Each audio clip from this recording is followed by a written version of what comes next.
Buongiorno, oggi nel nostro ciclo di conferenze dalla Senna a Rio della Plata andata e ritorno, Le Corbusier, i protagonisti del movimento moderno argentino, Claudio Williams, direttore dell'Archivio Williams, presenterà Delfina Galvez. Claudio Williams non solo è figlio dell'architetta, ma anche collaboratore dello studio Williams fin dai primi anni di studi all'università, di cui Delfina Galvez è cofondatrice. L'architetta Galvez nasce nel 1913 in un periodo di significative trasformazioni sociopolitiche dell'Argentina. Quelli sono gli anni della Ley Sáenz Peña che permette l'introduzione del suffragio universale con voto segreto e obbligatorio, oltre che del primo governo radicale in cui Hipólito Yrigoyen viene nominato presidente nel 1916.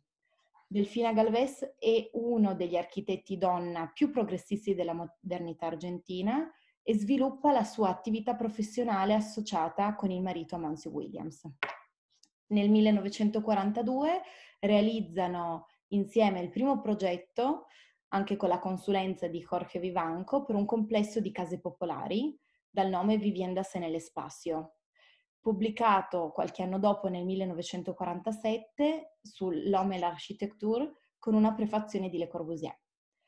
Nel 1943 è autrice insieme al marito del progetto di una delle opere più emblematiche del movimento moderno latinoamericano, La Casa sobre el Arroyo, realizzata nella provincia di Buenos Aires a Mar del Plata. Quest'opera è stata inserita successivamente nell'Encyclopédie de l'Architecture Nouvelle nel 1948 da Alberto Sartoris. E Delfina Galvez ha un ruolo particolarmente significativo nelle relazioni internazionali dello studio. Infatti, spesso sarà lei che si occuperà della corrispondenza con architetti del movimento moderno, sia europei che statunitensi, data la sua grande conoscenza delle lingue. Proprio per questo motivo sarà anche curatrice delle riedizioni in spagnolo di alcune significative pubblicazioni del movimento moderno internazionale, come il Plan Director para Buenos Aires di Le Corbusier o la Carta de Atena. Nonostante ciò, non sono state realizzate pubblicazioni significative sulla sua opera e sulla sua carriera professionale, e questo è uno dei motivi che hanno generato il nostro interesse e il nostro incontro di oggi. Lascio ora la parola a Claudio Williams. Bueno, buongiorno a tutti. Io non parlo italiano, io parlo l'espagnolo solamente. Bueno, Delfina Galvez de Williams, mi madre, cuando se habla de ella como arquitecta y también como escritora, estudiosa sin límites, políglota, traductora. También como esposa de Amancio Williams y madre de sus 8 hijos. Hablaré de ella simplemente como Delfina, porque todo eso que ella fue, lo fue por su inmensa capacidad intelectual, por su enorme posibilidad de asimilar conocimientos y de memorizarlos para siempre. Y además por su capacidad de transmitir generosamente esos conocimientos y de compartirlos también con personas de gran valía intelectual. Fueron estas condiciones las que le permitieron acompañar exitosamente como arquitecta a su marido, Amancio Williams, durante los primeros años de su carrera profesional. Mucho antes que eso, siendo muy joven, ilustró libros de su madre, Delfina Bunge de Galvez, como por ejemplo este que ven aquí, que es la tapa de Viajes alrededor de mi infancia. Siendo estudiante de arquitectura, produjo un proyecto para una municipalidad que mereció su inclusión en la revista de arquitectura de febrero de 1941. Fue una de las primeras mujeres arquitectas en la Argentina. Tan pocas eran las mujeres que estudiaban arquitectura que, no habiendo baños para mujeres en la universidad, tenían que ir al baño del Querandí, que era un famoso bar que estaba en la esquina de la facultad. Ya casada con él, colaboró intensamente en los primeros proyectos de Amancio Williams, como el de las viviendas en el espacio. Esta imagen que ven aquí es una imagen acuarelada de Delfina. También en La Casa sobre el Arroyo, obra en la cual participó desde el principio al fin hasta la terminación de la obra completa. Aquí ven unas fotos de ella en la obra y otra con Amancio en el estudio. También colaboró con el proyecto de la casa para Mario Williams, hermano de Mario, en un terreno contiguo, la casa sobre el arroyo, cuyas perspectivas pintadas con acuarelas son también de su autoría. Con relación a esta casa, hay una muy famosa carta de Amancio a Mario explicando la idea del proyecto y sentando las bases de lo que después fueron sus principios arquitectónicos y de vida. Si bien esta carta está firmada por Amancio, él escribe buena parte de la carta en plural, y nosotros, sus hijos, conociéndolos también a los dos, podemos afirmar sin lugar a dudas que en esa carta hay una muy fuerte intervención de Delfina. Les voy a leer un pequeño párrafo. Dice Amancio en esta carta: también deseo que hayas comprendido nuestra posición en la vida y su desinterés. Está llena de dificultades y renunciamientos, pero estamos resignados de antemano porque no hemos elegido el camino fácil del éxito, sino el difícil camino de la búsqueda de la honestidad. Y sabemos perfectamente a lo que vamos y los sacrificios de toda índole que siempre tendremos que hacer. Uno de los peores es sin duda no tener independencia económica. Con todo, ni eso nos apartará de nuestra línea de conducta. Si es muy desagradable y a los ojos del mundo indigno estar dependiendo de todo y de todos, peor es traicionarse y venderse. Hay también en esos años diversa correspondencia personal de Delfina con sus padres y sus suegros, que pone en evidencia las dificultades que atravesaban con sus hijas ya mayores ya nacidas. Y es evidente que Delfina significó un puntal fundamental para Amancio, ayudándolo a superar esas dificultades, entre otras cosas mediante el enorme compromiso con sus principios de vida y de arquitectura, que también se expresan en esta carta que acabamos de leer. También en esos años ella produjo el plan regulador para el partido de Tigre, que, como dijo en una entrevista que le hicieron mucho tiempo después, era de su completa autoría. Superados la primera etapa de las obras con Amancio, Delfina produjo cosas tales como la traducción de la Carta de Atenas de Le Corbusier. Tuvo también una valiosa intervención en los años en que perduró la versión española de la arquitectura Jouy, y si bien ella no realizó las traducciones, se ocupó de su corrección y del diseño en directa relación y conexión con André Bloch, que era el director de la revista.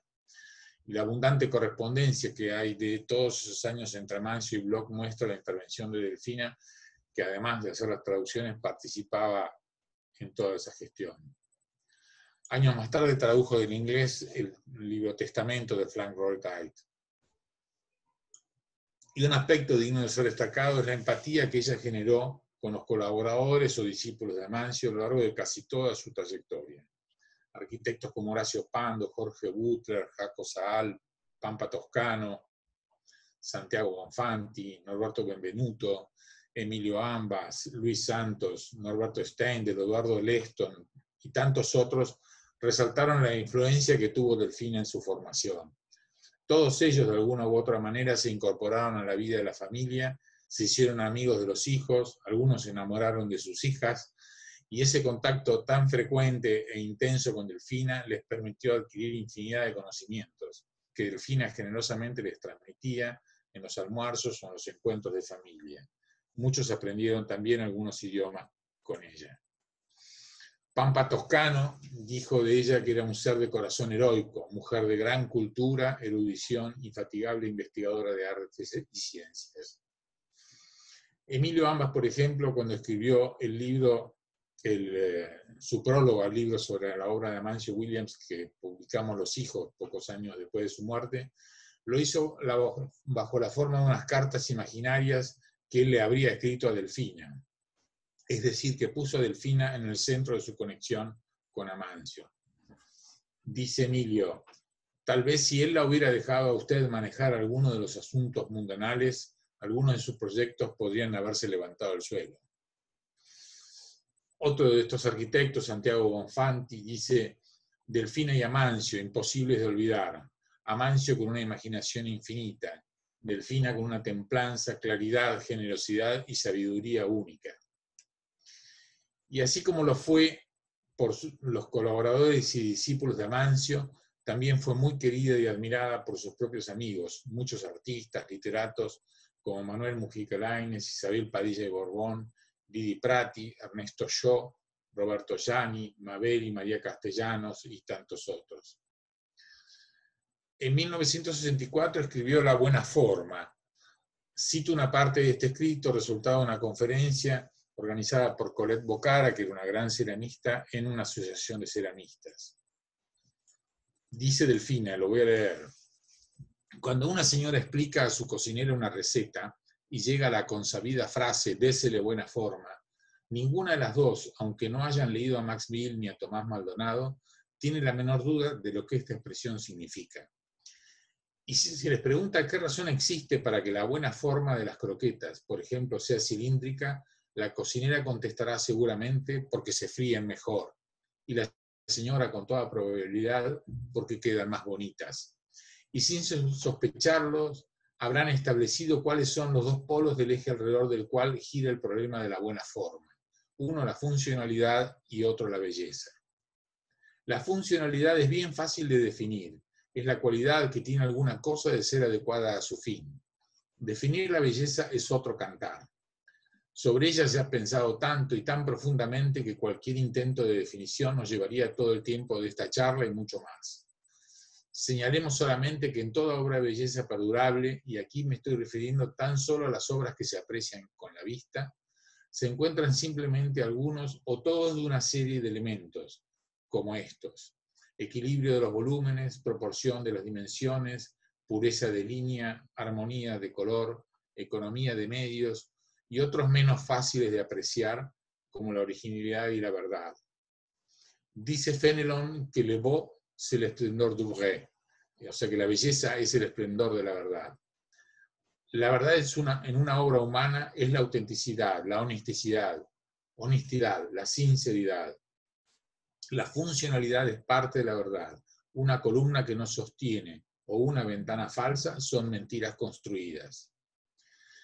La funcionalidad y la belleza están tan inextricablemente unidas e interdependientes que a algunas personas les parece legítimo pensar que la belleza se obtiene como subproducto de la funcionalidad, mientras que otras, con argumentos igualmente persuasivos, demuestran que la funcionalidad es un subproducto de la belleza.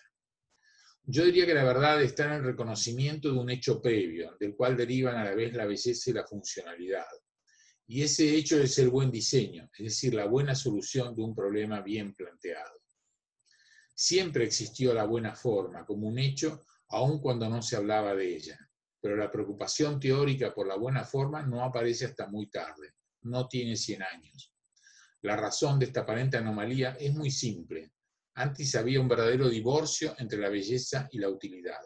Por un lado se consideraban las bellas artes, y por el otro lado las llamadas artes aplicadas, a las cuales se relegaba implacablemente toda obra que, aunque bella, tuviera el horrible estigma de ser a la vez útil. El conflicto aparecía en la arquitectura, siempre se la consideró la mayor de las artes, pero no se le podía negar utilidad. Se solucionaba este conflicto con una increíble aberración, separando dentro de la arquitectura el aspecto y la construcción. Aún hoy en ciertos países todavía se enseña arquitectura en la Escuela de Bellas Artes y construcción en escuelas técnicas. Es como si ustedes, ceramistas, proyectaran sus formas sin saber cómo se usan el barro y el horno, como si la calidad, la forma y la técnica fueran separables. Su dominio de tantas lenguas le permitió además abordar cosas tales como las traducciones de canciones de Brahms, de Schubert, de Fauré y tantos otros para los programas de mano del Mozarteum argentino. Mientras todas estas cosas sucedían, Delfina abordó también intervenciones en materia de paisajismo, como por ejemplo una para Raúl Desmaraz en su casa en San Isidro, y se ocupó también del diseño paisajístico de la cancha de golf del Club Sirio-Libanés de Pergamino, que era un proyecto que había realizado Mancio. Siguió también todo este tiempo acompañando a Mancio con la traducción de su correspondencia al inglés y al francés, y siempre corrigiendo y perfeccionando los escritos de Amancio, que muchas veces merecían sus correcciones. Ella siempre decía que Amancio escribía muy mal, y la verdad es que no escribía bien, y ella lo corregía. Y se peleaban bastante por esa cuestión de las correcciones. Esto perduró hasta los últimos años de vida de Amancio, aun cuando ya hacía mucho tiempo que se había disuelto el matrimonio.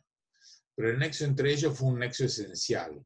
Tan grande era ese nexo que una vez terminada la historia de la Gran Casa de Belgrano, Delfina compró un muy lindo departamento en Talcahuano y Córdoba, frente a su amado Teatro Colón. Y Amancio no pudo con su genio y compró otro piso en el mismo edificio, no sin antes pedirle y obtener su permiso. Hoy se habla mucho de invisibilidad, y son varios los que sostienen que Delfina fue invisibilizada, sin decir claramente por quién o por quiénes. Está claro que si alguien pudo haberla invisibilizado, ese habría sido Amancio. Nada más lejos de la realidad. Delfina no fue invisibilizada ni por Amancio ni por nadie.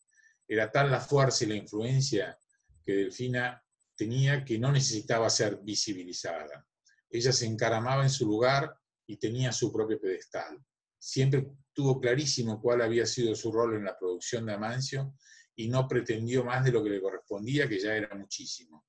Ella misma dijo en una entrevista de la revista Ramona en junio de 2005: lo que pasa es que Amancio muchas veces me hacía firmar cosas que yo no había hecho, y cosas que sí hice no las firmé.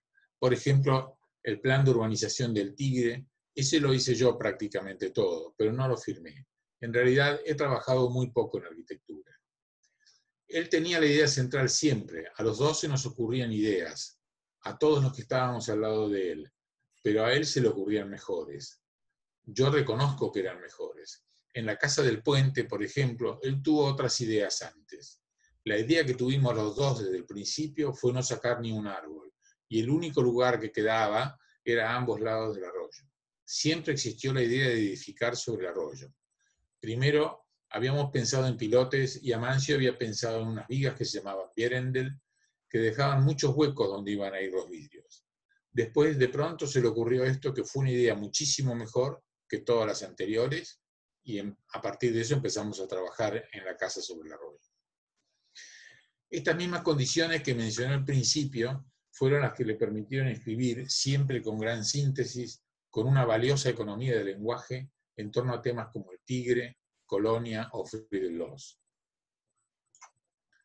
Respecto del Tigre, dice en uno de estos textos: el Tigre, un lugar que se hace amar tanto que uno siempre vuelve a él, que todos vuelven a él, hasta el río, que en vez de correr hacia el mar como todos los ríos, va y vuelve, viene y va, como si no pudiera vivir lejos de las palmeras y de los ceibos, como si no pudiera resistir la nostalgia de las caricias de los sauces. De Colonia dice: he venido a Colonia caminando desde el precioso Parque Ferrando, a través de bosques y playas, con la fresca, y he descansado en la placita junto a la matriz, esperando la hora de la misa, con mi sempiterno libre y mi sempiterno tejido, escuchando los pájaros. Pocas veces en mi vida he gozado de tanta paz. Por eso, como no estoy facultada para dar bendiciones, expreso al menos un deseo muy sincero al decir que la paz permanezca siempre contigo, Colonia. Y respecto del Friedel-Loos, ella escribió este artículo sobre una exposición que le organizó Amancio Williams a Friedel-Loos en el Museo de Arte Moderno de Río de Janeiro. Dice Delfina: el tiempo que madura y asienta la obra plástica es el enemigo número 1 del creador de modas, que sabe que su obra hoy y tal vez dentro de 100 años, maravillosa, perecerá indefectiblemente ridícula dentro de 10 o 20. El creador de modas lucha contra el tiempo, tratando de trabajar con valores permanentes dentro de lo efímero. ¿Qué problema la creación de un vestido? Pocos objetos tienen funciones más dispares, a la vez cubrir y descubrir, poner en valor y disimular, sugerir y frenar, llamar la atención por sí mismo, pero hacerla fijar en su dueña, armonizar con el cuerpo y el alma de ésta, y además con su ambiente y sus circunstancias. Obra de arte para ser mirada por todos lados, en reposo y en movimiento. Obra de arte en el que el elemento sorpresa es indispensable, de modo que el artista está obligado a renovarse en cada una. Friedel-Loos sortea admirablemente todas estas dificultades y se impone con su arte no solo a las mujeres que pegan sus narices a sus vidrieras de la calle Santa Fe, sino a los hombres sensibles a las cosas del arte. Maneja el color como una gran artista plástica que es, oponiendo, por ejemplo, en un choque sensacional, el verde esmeralda y el azul eléctrico. Maneja la calidad, las texturas, con ese conocimiento del material y del oficio que solo se encuentra en el gran artista artesano. La excepcional categoría de las creaciones de Friedel-Loos llevó al Museo de Arte Moderno de Río de Janeiro a realizar una exposición conjunta de vestidos, cuadros, géneros originales y fotogramas de esta gran artista. A finales de los años 70 colaboró intensamente con Ignacio Pirovano, que fue un gran amigo de ellos y a su vez un gran mecenas de Amancio Williams, en su proyecto para la creación de una fundación que Ignacio llamó para la promoción de la creatividad argentina, proyecto que quedó trunco por la muerte de Ignacio en mayo de 1980. En esos años tradujo los textos de los escritos de George Fantongerlo, que él le había entregado a Pirovano, al español y al inglés, previa reescritura de los originales en francés. Fantongerlo era belga y mamá decía siempre que el francés que escribía Fantongerlo era horrible. Así que ella reescribió esos textos en francés, luego los tradujo al inglés y al español, y armó ese libro para el cual hizo su diseño y diagramación completa y se ocupó a su vez de la contratación de su impresión en España. Colaboró también durante largos años con el Museo de Arte Español Enrique Larreta, cuya directora Isabel Padilla Ibardón fue una de sus mayores amistades. Ello derivó en una intensa participación con la Asociación Argentina de Mujeres Hispanistas, institución que organizó numerosas conferencias de Delfina. Entre esas conferencias vale destacar la convivencia árabe-judeo-cristiana, en la cual realizó un minucioso estudio de las exitosas relaciones entre estas tres vertientes religiosas en esos 300 años en España, que lamentablemente se han perdido en estos tiempos. Decía Delfina en esa conferencia: estamos en el año 1995, que fue instituido como el año de la tolerancia. En los últimos tiempos se ha hablado mucho de tolerancia, convivencia, de ecumenismo religioso. Se ha conseguido formar una conciencia en estos temas y se han obtenido algunos logros, como el final del apartheid y la demolición del muro de Berlín. Se eliminaron en muchos países la esclavitud y la discriminación racial, y se ha llegado a una cierta armonía entre las religiones. Pero visto en conjunto, nuestro siglo va a quedar como uno de los peores de la historia, por los genocidios, las persecuciones, los atentados, el poco respeto a los derechos humanos y la general entronización de la violencia en todos los medios. Antes del siglo XVIII no se hablaba para nada de tolerancia ni de convivencia. La Revolución Francesa promulgó los derechos del hombre para atropellarlos enseguida en la forma más espantosa. Y sin embargo, la tolerancia y la convivencia se dieron una vez. Y no fue en un siglo pomposamente llamado de las luces o de oro. Fue en la Edad Media, la que algunos se obstinan en llamar oscura, aunque haya iluminado al mundo con maravillas como las catedrales románicas y góticas, el canto gregoriano, la Suma Teológica y la Divina Comedia. Y el lugar fue España, también tan acusada de barbarie, concretamente en Toledo, desde el reinado de Alfonso VI de Castilla hasta el siglo XV. La expulsión de los moros tuvo características muy diferentes. La expulsión definitiva fue en 1608, bajo el reinado de Felipe III. España quedó libre de judíos y moros, pero solo aparentemente, porque conservó profundas huellas de unos y otros en su sangre, en su cultura y en su lengua.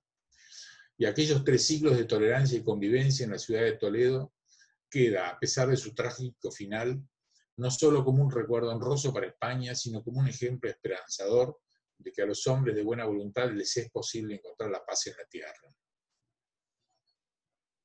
Ya al final de su vida publicó 2 libros. Uno, Nosotros 3, de las memorias de su más tierna infancia junto a sus hermanos Manuel y Gabriel. Otro, Cuentos creíbles. Así comienza Nosotros 3. Era un portón como tantos otros de Belgrano, de hierro, mitad chapa, mitad lanzas, verde y negro, entre 2 pilares de mampostería coronados por copones. De un lado estábamos nosotros 3, en el jardín. Del otro estaba el mundo. Le decíamos también la vida. 2 calles del mundo se cruzaban frente al portón. Ambas estaban plantadas con árboles cuyas ramas se juntaban en lo alto formando una bóveda. Por una de ellas llegaban los domingos los autos de las abuelas, cargados de primos y de masitas para el té. Por la otra se iba a la gran calle del comercio, a lo de Gainza, a las barrancas, y decían hasta el río. El río era una franja marrón en el horizonte y nunca fuimos hasta allí. Y en el relato de la mujer de Noé, en el libro de Cuentos Creíbles, dice Delfina: nadie piensa en mí, nadie me nombra. Para todos fui siempre la mujer de Noé. Sin embargo, tuve grandes responsabilidades y pasé terribles penurias y tuve sin duda bastante mérito. Eduqué muy bien a nuestros hijos. En nuestra familia los hombres eran honestos, trabajadores y justos, y las mujeres aguantábamos. Teníamos hijos, los cuidábamos, hilábamos, tejíamos en el telar y hacíamos quesos y aguantábamos. No era fácil mantener a nuestra familia en la virtud, cuando nos rodeaban tribus enteras de gente que vivía solo para su placer. Cuando algo les gustaba, lo tomaban, fuera un cabrito, una manta o una persona, sin molestarse en averiguar si tenía dueño. Si alguien se oponía, no tenían inconveniente en herirlo y aún matarlo. Eran, como dijo el Señor, muy carnales. Es comprensible que se manifestara arrepentido de haberlos creado y dispuesto a borrarlos de la faz de la tierra. Lo que no comprendo es cómo un ser supremo, tan inteligente y para quien no había imposibles, no se le ocurrió algo más rápido y práctico que el diluvio para exterminarlos. Podría haberles mandado una buena peste o algunos rayos mortíferos. Se lo comenté a Noé, que me dijo muy indignado: ¿ahora quieres discutir al Señor, darle lecciones? Fue una mujer extraordinaria, inmensamente cultivada, de una memoria prodigiosa y que, entre muchas otras cosas, fue principalmente la esposa y colaboradora de Amancio Williams y madre de nosotros 8. Bueno, nada más. Aquí los dejo con las imágenes que acompañan este texto y con Federica Ciarciano. Muchísimas gracias, Claudio.